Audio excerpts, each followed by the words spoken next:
ನಮಸ್ಕಾರ. ನಾನಿವತ್ತೊಂದು ಕಡಲೆ ಚಟ್ನಿ ಮಾಡೋದು ಹೇಗಂತ ಹೇಳ್ಕೊಡ್ತಾ ಇದ್ದೀನಿ. ಅದಕ್ಕೆ 250 ಗ್ರಾಮಷ್ಟು ಕಡಲೆ ಚಟ್ನಿ ಮತ್ತು ಬ್ಯಾಡಗಿ ಮೆಣಸಿನ್ಕಾಯಿ ಮತ್ತು ಸಿಪ್ಪೆ ಬಿಡಿಸಿಟ್ಕೊಂಡಿರುವಂತಹ ಬೆಳ್ಳುಳ್ಳಿ, ಹುರಿದು ಸಿಪ್ಪೆ ಬಿಡಿಸಿರುವಂಥ ಶೇಂಗಾ, ಜೀರಿಗೆ, ಉಪ್ಪು ಮತ್ತು ಕೊಬ್ಬರಿ, ಅರಿಶಿನ, ಕರಿಬೇವು ಸೊಪ್ಪು ಮತ್ತು ಕೊತ್ತಂಬರಿ ಸೊಪ್ಪು ಇವೆಲ್ಲ ಮಾಡೋಕ್ಕೆ ಬೇಕಾಗಿರುವಂಥ ಇಂಗ್ರೀಡಿಯೆಂಟ್ಸ್. ಬನ್ನಿ ಮಾಡೋದು ಹೇಗಂತ ನೋಡೋಣ.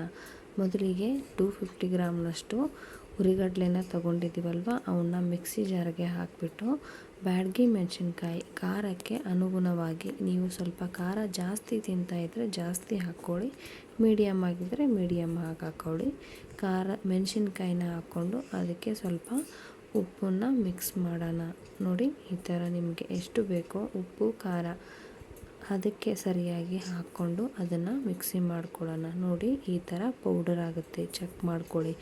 ನೈಸಾಗಿ ಪೌಡ್ರ್ ಆಗಬೇಕು. ಪೌಡ್ರ್ ಆದಮೇಲೆ ಅದನ್ನು ಪಕ್ಕಕ್ಕೆ ಒಂದು ತಟ್ಟೆಯಲ್ಲಿ ತೆಗೆದುಬಿಟ್ಟು ಮತ್ತು ಅದೇ ಮಿಕ್ಸಿ ಜಾರ್ಗೆ ಹುರಿದು ಸಿಪ್ಪೆ ಬಿಡಿಸ್ಕೊಂಡಿರುವಂತಹ ಶೇಂಗಾ ಹಾಕಿ ಅದನ್ನು ಪೇಸ್ಟ್ ಮಾಡ್ಕೊಳ್ಳೋಣ. ನಂತರ ಅದಕ್ಕೆ ಕೊಬ್ಬರಿ ತುರಿನ ಹಾಕ್ಬಿಟ್ಟು ಅದನ್ನು ಪೇಸ್ಟ್ ಮಾಡ್ಕೊಳ್ಳೋಣ.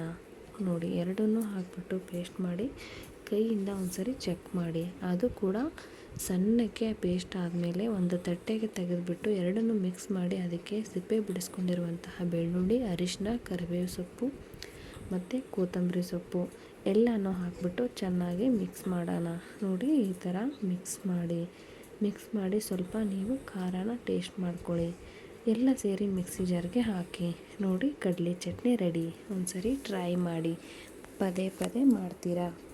ನಾನು ವಿಡಿಯೋ ಕೊನೆಯಲ್ಲಿ ಮತ್ತೊಂದು ಚಟ್ನಿ ರೆಸಿಪಿನ ಹೇಳಿದ್ದೀನಿ. ಅದು ಫ್ಲೆಕ್ಸ್ ಸೀಡ್ಸ್ ಚಟ್ನಿ, ಅಗಸೆ ಬೀಜದ ಚಟ್ನಿ. ನಿಮಗೆ ಈ ಚಟ್ನಿ ಮಾಹಿತಿ ಬೇಕಾಗಿದ್ದರೆ ಕಮೆಂಟ್ ಬಾಕ್ಸಲ್ಲಿ ಕಮೆಂಟ್ ಹೇಳಿ. ದಯವಿಟ್ಟು ಎಲ್ಲರೂ ವಿಡಿಯೋನ ನೋಡಿ, ಲೈಕ್ ಮಾಡಿ, ಶೇರ್ ಮಾಡಿ, ಕಮೆಂಟ್ ಮಾಡಿ. Thank you.